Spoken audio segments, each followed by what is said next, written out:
This is For the Culture.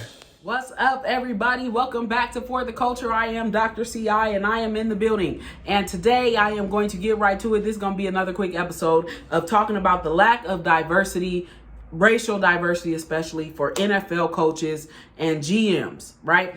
Recently, there was an article published that talked about the new hiring that's happening and how they want to see more racial diversity in the hiring processes for GMs and coaches in the NFL.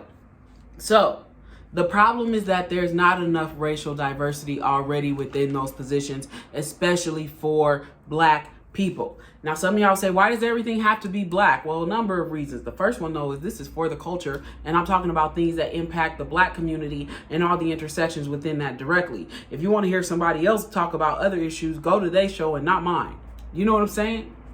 The next is that the NFL is a majority Black. So here's what we know.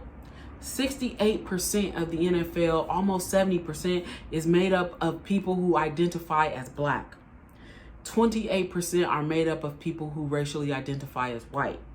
And 4% of other Asian, Latinx, Hispanic populations, etc.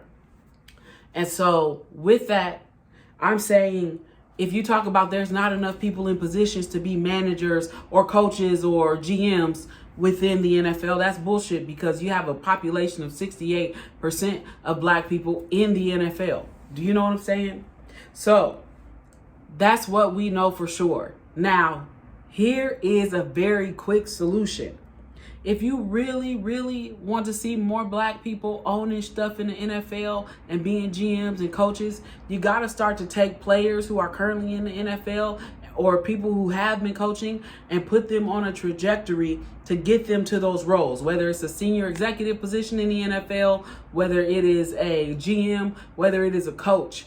When you recruit players from the time they are drafted or they come into the league as a free agent, whatever, what I'm saying to you is you need to start to put them on a trajectory that says, here's what we can do for you. We can make you a coach.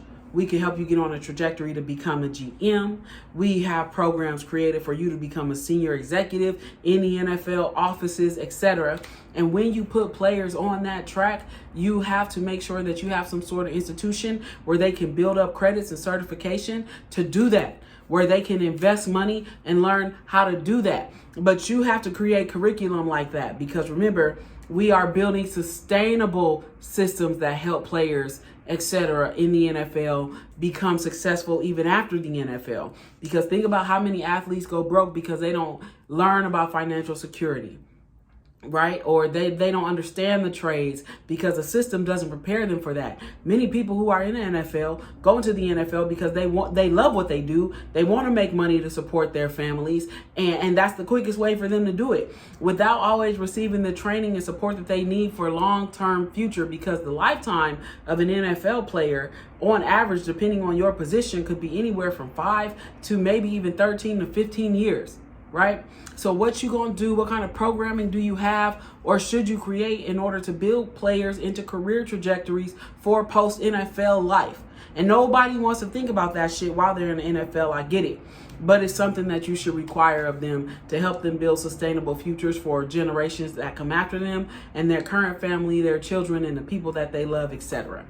So that has been my thought on how to help increase diversity, equity, and inclusion within NFL senior leadership positions. And it's just a quick thought. This has been a short episode of For the Culture. Once again, I am Dr. CI. Thank y'all for tuning in, and I'll see y'all soon.